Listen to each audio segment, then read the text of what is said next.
Selamat datang di Hikmah Kehidupan, tempat kisah-kisah tak terduga terungkap. Bayangkan seorang dewa perang yang terbiasa dengan darah dan pertempuran, secara tidak sengaja mengirimkan paket cinta yang seharusnya ditujukan untuk Dewi Asmara. Ironisnya, paket itu mendarat di tangan seorang CEO cantik yang dingin dan penuh perhitungan. Hidupnya yang sempurna dan terencana hancur berkeping-keping oleh kesalahan takdir ini. Saksikan bagaimana kebencian berubah menjadi obsesi dan ketidakmungkinan menjadi takdir. Di video ini, kita akan menyelami liku-liku cinta terlarang dan konsekuensi dari sebuah kesalahan pengiriman. Jangan lupa untuk like, subscribe, dan nyalakan notifikasi agar tidak ketinggalan kelanjutan kisah yang mendebarkan ini. Di puncak gunung abadi, Ares, dewa perang yang legendaris, menghela napas berat. Bukan peperangan yang membuatnya lelah, melainkan tugas mulia yang diberikan para dewi padanya, mengirimkan paket cinta ke manusia yang dianggap layak. Ares, yang terbiasa menghancurkan, kini harus menyebarkan cinta. Ironi yang pahit. Hari itu, targetnya adalah seorang wanita bernama Anya. Catatan Dewi menyebutnya, CEO cantik berhati mulia, namun kesepian. Ares, dengan enggan, melepaskan panah berukir yang membawa paket cinta itu. Panah melesat menembus awan, menuju kota gemerlap di bawah sana. Namun, takdir, atau mungkin kelelahan Ares, memainkan lelucon kejam. Panah itu meleset dari target yang seharusnya, justru menghantam jendela penthouse mewah milik Lara, CEO perusahaan teknologi raksasa, seorang wanita yang dikenal dingin, ambisius, dan tidak percaya cinta. Lara, yang tengah memeriksa laporan keuangan, terlonjak kaget saat sebuah panah menancap di mejanya, diiringi seberkas cahaya merah muda yang menyilaukan. Sebuah kotak bludru merah kecil tergeletak di dekatnya. Dengan dahi berkerut, Lara mengambil kotak itu. Di dalamnya, bukan berlian atau surat cinta biasa, melainkan sebuah ramuan berwarna pelangi dengan aroma manis yang memualkan. Sebuah catatan kecil tertera, "Minumlah, dan cinta sejati akan menghampirimu." Lara mendengus. Cinta sejati? Omong kosong. Namun, rasa penasaran mengalahkan skeptisisme. Ia membuka tutup botol dan mencium aroma ramuan itu. Aroma itu, anehnya, membuatnya merasa tenang dan sedikit melankolis. Ia menggelengkan kepala, berusaha mengabaikan perasaan aneh itu. Tapi sebelum ia sempat berpikir lebih jauh, seorang pelayan mengetuk pintu. "Nona Lara, ada seorang pria yang memaksa masuk," katanya. "Dia, dewa perang." Lara mengerutkan kening. "Dewa perang? Apa-apaan ini? Bawa dia ke sini. Aku akan memberinya pelajaran karena mengganggu ketenanganku." Beberapa saat kemudian, Ares, dengan zira emasnya yang sedikit berdebu akibat perjalanan dari Olympus, berdiri di hadapan Lara. Ekspresinya canggung. Maafkan saya, Nona. Sepertinya terjadi kesalahan. Paket cinta ini seharusnya untuk wanita lain," kata Ares dengan suara yang tidak sekeras biasanya. Ia menunjuk kotak bludru merah di meja Lara. Lara menatap Ares dengan tatapan dingin. "Anda, dewa perang? Dan Anda mengirimkan ramuan cinta padaku?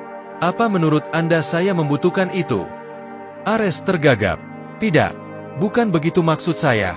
Saya hanya melakukan tugas yang diberikan." Lara menyeringai sinis. "Tugas? Jadi, para dewa pun punya tugas membosankan seperti ini? Kalau begitu, mari kita perbaiki kesalahan Anda. Karena Anda sudah terlanjur di sini, dan saya tidak suka orang yang mengganggu ketenangan saya. Anda akan menikahi saya." Ares ternganga. "Menikahi Anda? Tapi, saya dewa, Anda manusia. Ini tidak mungkin." Lara mengangkat bahu. "Mungkin atau tidak, itu bukan urusan saya. Anda sudah membuat kekacauan, dan Anda akan bertanggung jawab. Lagi pula, pernikahan ini akan menguntungkan saya. Bayangkan saja, seorang CEO menikahi dewa perang. Kekuatan dan pengaruh tak terbatas. Jadi, bagaimana? Apakah Anda setuju menjadi suami saya, Dewa Ares? Atau Anda lebih memilih menghadapi kemarahan seorang CEO yang tidak suka diganggu?" Ares menelan ludah. Ia tahu, ia terjebak. Kesalahan kecil ini telah membawanya ke dalam situasi yang sama sekali tidak ia bayangkan. Ia menatap mata Lara yang dingin dan penuh perhitungan. Ia tahu, wanita ini tidak main-main. Baiklah, katanya akhirnya, dengan nada pasrah. Saya setuju. Elara tersenyum, senyum yang tidak mencapai matanya. Bagus, pernikahan akan dilangsungkan besok. Sekarang, siapkan dirimu, Dewa Perang. Hidupmu akan segera berubah secara dramatis. Amelia, CEO dari Aetheria Corp, menatap amplop merah menyala di mejanya dengan jijik. Surat cinta konyol, pikirnya sinis. Awalnya, ia berniat membuangnya tanpa membaca, menganggapnya sampah kiriman dari pengagum rahasia yang tidak tahu malu. Namun, kemarahan awalnya berangsur surut, digantikan rasa penasaran yang aneh. Segel emas berbentuk naga yang melingkar di amplop itu tampak terlalu mewah untuk sekadar surat cinta biasa. Dengan ragu, ia meraih pembuka surat peraknya. Tidak mungkin ada hal menarik di dalamnya, bisiknya, berusaha meredam rasa ingin tahu yang tumbuh. Ia merobek amplop dengan gerakan cepat, mengeluarkan kertas perkamen tebal yang diikat dengan pita sutra berwarna senja. Aroma aneh menyeruak, campuran antara dupa eksotis dan petir yang menguar di udara. Isi surat itu lebih aneh dari yang ia bayangkan. Bahasa yang digunakan kuno dan puitis, penuh dengan metafora tentang pertempuran, pengorbanan, dan cinta abadi. Surat itu ditujukan padanya, Amelia yang berani, dan ditandatangani oleh Ares, sang dewa perang. Tawa sinis lolos dari bibirnya. Dewa perang? Apa-apaan ini? Ia membaca ulang surat itu, kali ini dengan lebih seksama. Meski terdengar menggelikan, ada sesuatu dalam kata-katanya yang menyentuh hatinya. Ares menggambarkan dirinya sebagai sosok yang lelah dengan perang, mencari kedamaian dalam cinta. Ia memuji keberanian dan ketegasan Amelia sebagai pemimpin, dan menyatakan bahwa ia telah melihat masa depannya bersamanya. Amelia adalah wanita rasional. Ia tidak percaya pada dewa, sihir, atau takdir. Namun, ada sesuatu dalam surat itu yang membuatnya bertanya-tanya. Mungkinkah ini hanya lelucon yang rumit? Atau, mungkinkah ada sesuatu yang lebih dari sekadar yang terlihat? Malam itu, Amelia tidak bisa tidur. Surat dari Dewa Perang terus berputar di benaknya. Ia membuka laptopnya dan mencari informasi tentang Ares. Hasilnya adalah mitos dan legenda dari Yunani kuno. Tidak ada yang nyata, hanya cerita belaka. Namun, ia tidak bisa menghilangkan perasaan aneh yang menghantuinya. Keesokan harinya, Amelia memutuskan untuk melakukan sesuatu yang tidak terduga. Ia membalas surat itu. Ia tidak mengaku percaya pada Ares, tetapi ia ingin tahu lebih banyak. Ia bertanya tentang dunianya, tentang perang dan kedamaian, tentang cinta dan pengorbanan. Ia menutup surat itu dengan nada dingin, tetapi di lubuk hatinya, ia berharap untuk mendapatkan jawaban. Mungkin aku sudah gila, gumamnya, sambil mengirimkan surat itu melalui kurir khusus. Rasa penasaran itu mengalahkan logika dan akal sehatnya. Tanpa ia sadari, pintu menuju dunia yang baru dan berbahaya telah terbuka. Cahaya neon kota memantul dingin di jendela apartemen mewah Isabella. Di balik tirai sutra abu-abu, ia duduk seorang diri, memeluk lutut. Surat cinta dari Dewa Perang tergeletak di meja, tak tersentuh. Amarah dan jijik yang awalnya membakar perlahan surut, meninggalkan hampa yang akrab. Bukan rasa penasaran yang kini menggerogotinya, melainkan sentuhan masa lalu yang dingin dan tak termaafkan. Kilas balik berputar di benaknya. Gambaran-gambaran tajam yang membentuk Isabella si CEO dingin, wanita yang menolak cinta dan kebahagiaan. Dulu, ia hanyalah seorang gadis kecil bernama Bella, penuh tawa dan impian. Keluarga Alexander, kaya dan terpandang, menjadi dunianya. Namun, kebahagiaan itu rapuh. Saat Bella berusia 10 tahun, ayahnya, seorang pengusaha sukses, terjerat skandal penggelapan. Hancur reputasinya, hartanya disita, dan ia meninggal karena serangan jantung di depan mata Bella. Ibunya tak mampu menanggung beban, meninggalkannya di panti asuhan, pergi mencari kehidupan baru di luar negeri. Suara lembut seorang suster berdering di koridor panti asuhan. "Bella, jangan menangis, nak. Tuhan punya rencana untukmu." Tapi Bella kecil tak lagi percaya pada Tuhan, atau siapapun. Dihianati oleh orang-orang yang seharusnya mencintainya, ia membangun tembok di sekeliling hatinya. Dingin, keras, dan tak terjangkau. Bertahun-tahun kemudian, dengan kerja keras dan tekad membaja, Bella berhasil keluar dari panti asuhan dan masuk ke universitas terbaik. Ia belajar siang dan malam, mengasah otaknya menjadi senjata mematikan dalam dunia bisnis. Nama Bella Alexander dilupakan. Lahirlah Isabella Sterling, CEO muda yang ditakuti dan dihormati. Isabella mendesah, menyentuh liontin berlian yang selalu ia kenakan. Itu adalah satu-satunya peninggalan dari masa lalunya, hadiah dari ayahnya saat ulang tahunnya yang ke-10. Kau berjanji akan selalu menjagaku, ayah, bisiknya lirih. Tapi kau meninggalkanku. Pintu apartemennya tiba-tiba terbuka. Seorang wanita parubaya, Martha, kepala pelayan yang setia, masuk dengan nampan berisi teh. Nona Isabella, Anda belum makan apapun hari ini. Anda harus menjaga kesehatan Anda. Isabella hanya menggeleng. Aku tidak lapar, Martha. Martha meletakkan nampan di meja. Saya tahu Anda sedang memikirkan masa lalu. Tapi Anda tidak bisa terus hidup di sana. Anda pantas bahagia, Nona. Bahagia? Isabella tertawa sinis. Kebahagiaan adalah ilusi, Martha. Itu hanya ada dalam dongeng. Martha menatap Isabella dengan mata penuh kasih. Tidak, Nona. Kebahagiaan itu ada. Anda hanya perlu berani membukakan hati Anda. Isabella terdiam. Kata-kata Martha menghantam tembok yang telah ia bangun selama bertahun-tahun. Mungkinkah ia salah? Mungkinkah ada harapan untuknya? Tatapannya beralih ke surat cinta di meja. Dewa perang itu, mungkinkah ia kunci untuk membuka hatinya yang terkunci? Tapi, bagaimana jika ia hanya akan terluka lagi? Ketakutan mencengkeramnya. Isabella berdiri dan berjalan ke jendela. Kota di bawahnya berkilauan seperti permata. Namun ia merasa sendirian di tengah keramaian. Ia harus memutuskan. Akankah ia tetap menjadi Isabella Sterling yang dingin dan kesepian? Atau berani mengambil risiko dan membuka hatinya untuk cinta? Keputusan itu ada di tangannya. Dan malam ini, ia merasa lebih lemah dan rentan dari yang pernah ia rasakan sebelumnya. Desir angin malam membawa bisikan masa lalu, mengingatkannya akan sakit dan pengkhianatan. Namun, ada juga bisikan baru, bisikan harapan yang lemah, namun tak bisa diabaikan. Isabella memejamkan mata, mengambil napas dalam-dalam. Pertempuran di dalam dirinya baru saja dimulai.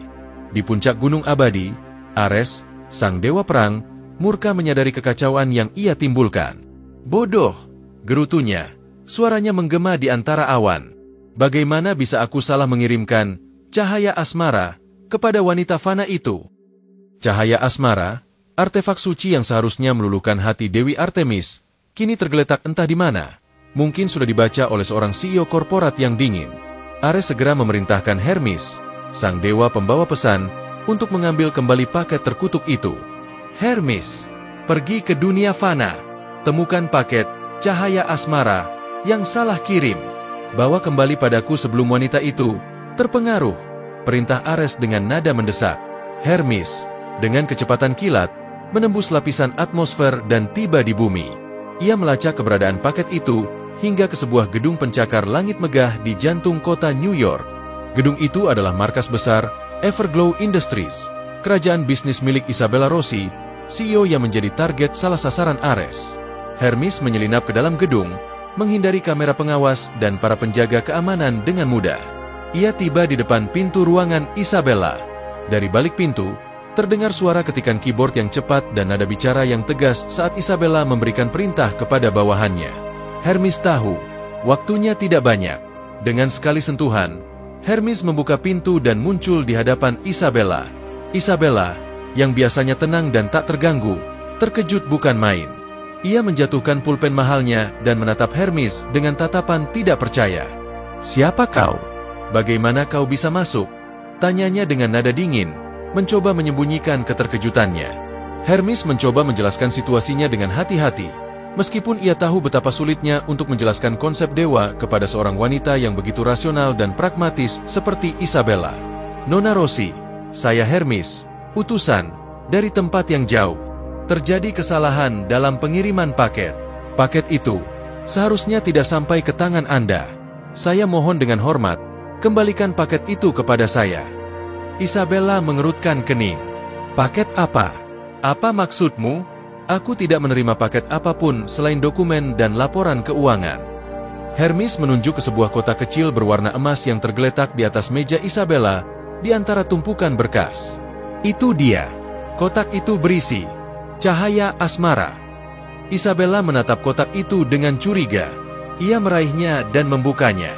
Di dalamnya terdapat sebuah gulungan perkamen yang diikat dengan pita sutra berwarna merah. "Ini surat," gumamnya.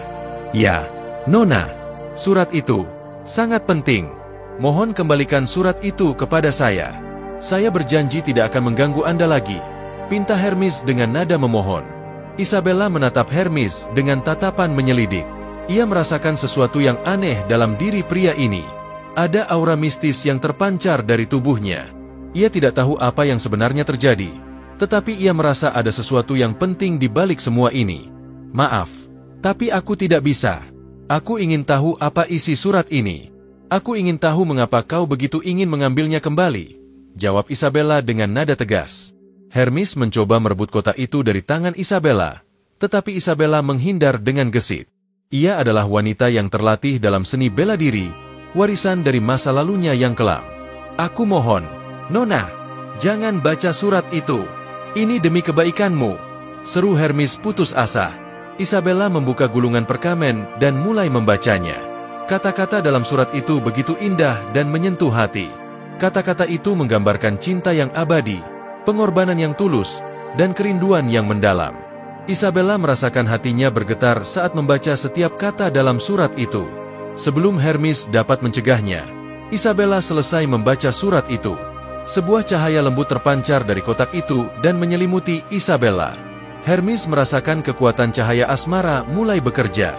Ia tahu, ia telah gagal. Ares akan murka. Isabella menatap Hermes dengan mata yang berkaca-kaca. Siapa yang menulis surat ini?" tanyanya dengan suara bergetar.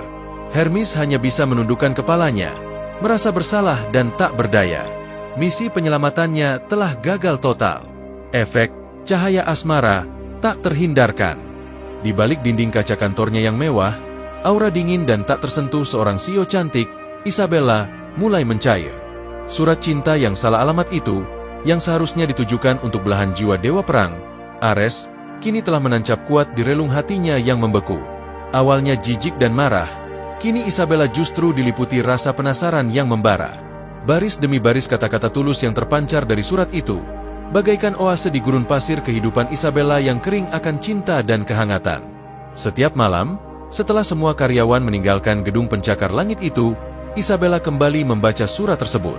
Cahaya rembulan yang menembus jendela besar menerangi wajahnya yang serius, mencoba menguraikan setiap makna tersembunyi di balik rangkaian kata-kata puitis itu. Siapakah dewa perang ini? Mengapa kata-katanya begitu menyentuh? Pertanyaan-pertanyaan itu berputar-putar di benaknya, menghancurkan benteng pertahanan yang selama ini ia bangun dengan susah payah. Isabella menatap pantulan dirinya di kaca.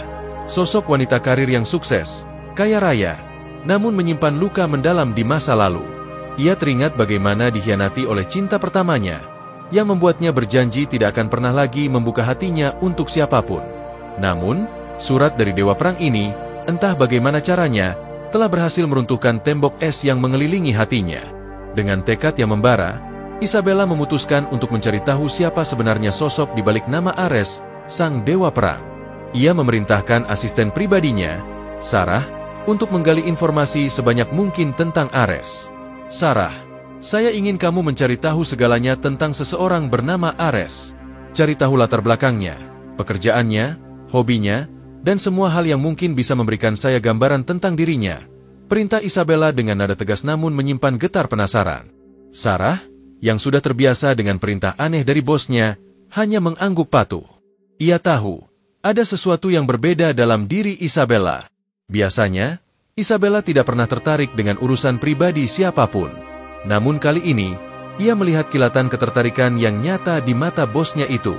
Sementara Sarah sibuk mencari informasi, Isabella kembali tenggelam dalam surat cinta itu.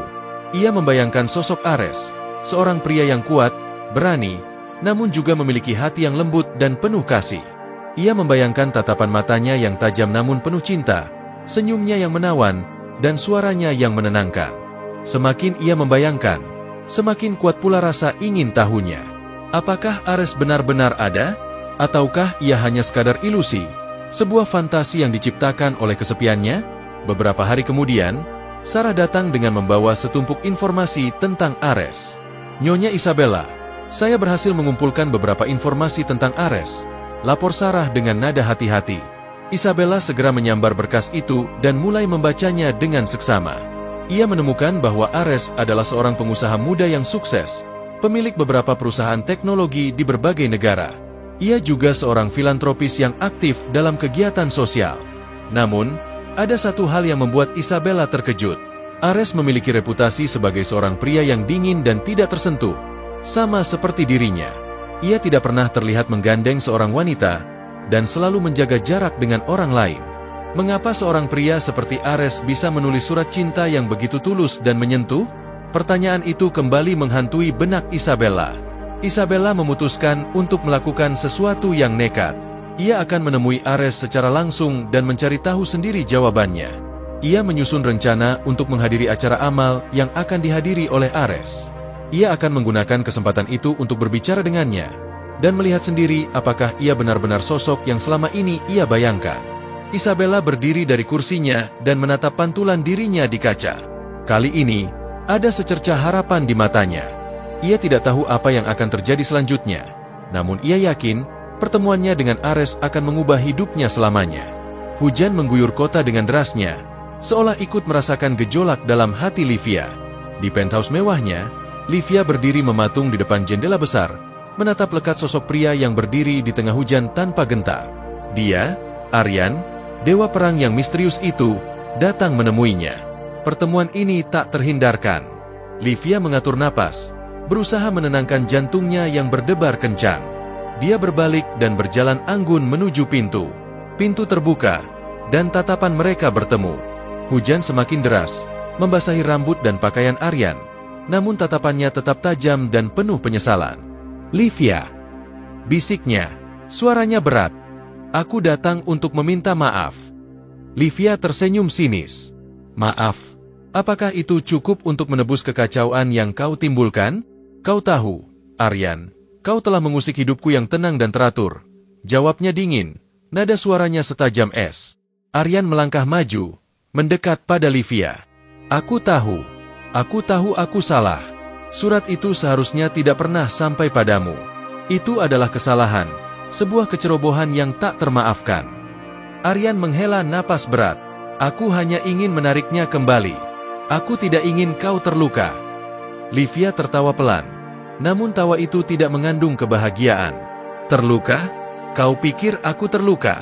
Aku, Livia Adline, CEO dari Adline Corp, tidak pernah terluka oleh siapapun." Dia mendekat ke Aryan, menatapnya dari bawah dagu. "Tapi kau berhasil membuatku penasaran, membuatku mempertanyakan semua yang selama ini kupercaya." Aryan terdiam, terpana oleh tatapan Livia. Di balik ketegasan dan kekuatannya, Aryan melihat kerentanan dan kesepian yang mendalam. Hatinya berdenyut sakit. "Livia, aku tidak bermaksud seperti itu. Aku hanya ingin melindungimu." "Melindungiku? Dari apa?" "Dari diriku sendiri." Livia menantang. "Kau tahu, Aryan, selama ini aku membangun tembok yang tinggi di sekelilingku. Tembok yang melindungiku dari rasa sakit, dari kekecewaan. Tapi kau berhasil meruntuhkan sebagian dari tembok itu." Aryan meraih tangan Livia, menggenggamnya erat. Tangannya dingin, namun sentuhan Aryan membuatnya merasa hangat. "Livia, aku tahu kau kuat. Aku tahu kau bisa menghadapi apapun. Tapi tidak ada salahnya jika kau membiarkan seseorang membantumu, jika kau membiarkan seseorang mencintaimu." Livia menarik tangannya, menjauh dari Aryan. Cinta adalah kelemahan, Aryan. Aku tidak punya waktu untuk kelemahan." "Itu tidak benar, Livia," bantah Aryan, suaranya tegas. "Cinta adalah kekuatan. Cinta adalah alasan untuk berjuang. Cinta adalah alasan untuk hidup." Livia terdiam, merenungkan kata-kata Aryan. Dia tahu jauh di lubuk hatinya, Aryan benar. Tapi dia terlalu takut untuk mengakui perasaannya. Terlalu takut untuk membuka hatinya lagi. Aku tidak tahu apa yang harus kulakukan," bisik Livia, suaranya bergetar. Aryan melangkah mendekat, merengkuh wajah Livia dengan kedua tangannya. Dia menatap matanya dalam-dalam, dengan penuh cinta dan kasih sayang. "Ikuti kata hatimu, Livia. Itu adalah satu-satunya cara untuk menemukan kebahagiaan. Perlahan, Aryan mendekatkan wajahnya ke wajah Livia. Livia menutup matanya, menunggu sentuhan bibir Aryan. Hujan di luar semakin deras, namun di dalam penthouse itu, hanya ada keheningan dan debaran jantung yang kencang. Akhirnya, bibir mereka bertemu. Ciuman itu lembut, penuh kerinduan dan penyesalan. Ciuman yang mengungkapkan perasaan terpendam yang selama ini mereka pendam rapat-rapat. Ciuman yang mengubah segalanya. Ruangan itu membeku. Bukan karena suhu AC yang sengaja diturunkan Renata, sang CEO cantik, melainkan karena tawaran yang baru saja meluncur dari bibirnya, bagai anak panah beracun yang menancap tepat di jantung Arion, sang dewa perang yang menyamar. Menikahlah denganku. Ulangnya, tatapannya tajam menusuk, tak sedikit pun menunjukkan keraguan atau kegilaan. Arion terdiam, lidahnya keluh. Kata-kata Renata menggantung di udara, memaksa setiap atom di ruangan itu untuk tunduk pada kehendak sang wanita. Di benaknya, badai berkecamuk. Pernikahan? Konsep yang absurd bagi seorang dewa yang terbiasa dengan peperangan dan keabadian.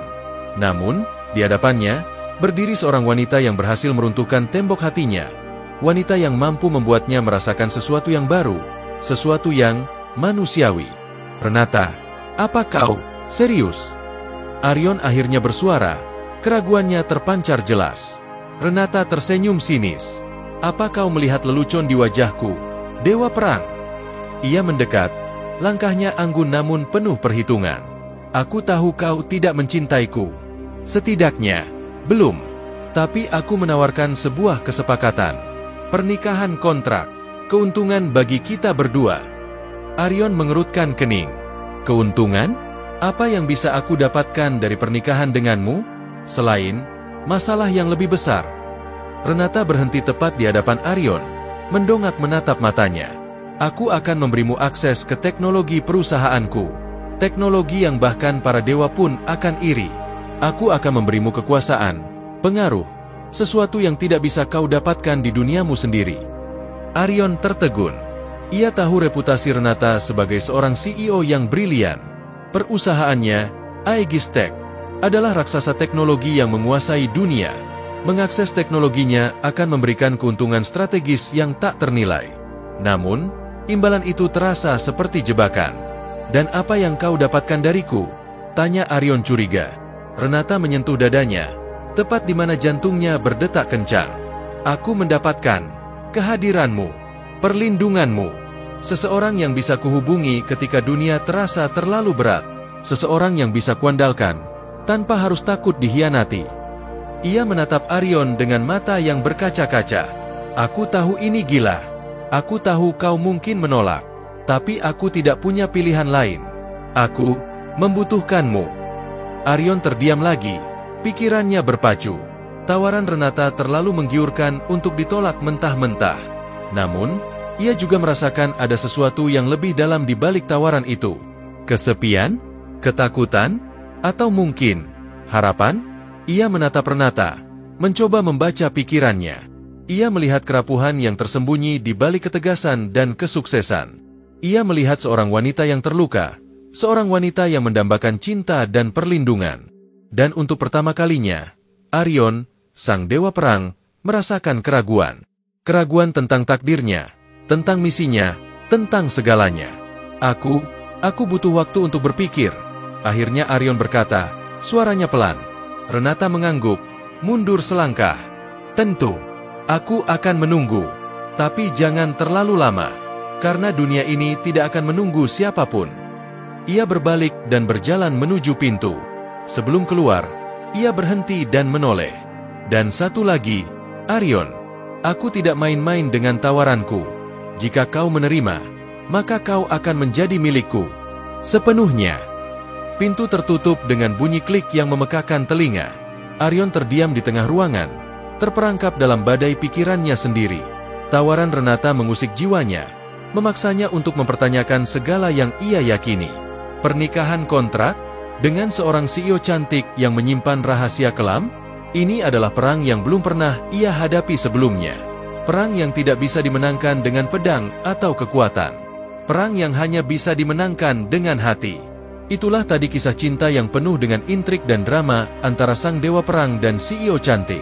Apakah menurut kalian mereka ditakdirkan untuk bersama? Ataukah kesalahan pengiriman itu akan menghancurkan mereka? Tinggalkan komentar kalian di bawah. Jangan lupa juga untuk subscribe ke Hikmah Kehidupan untuk mendapatkan lebih banyak kisah menarik lainnya. Sampai jumpa di video berikutnya.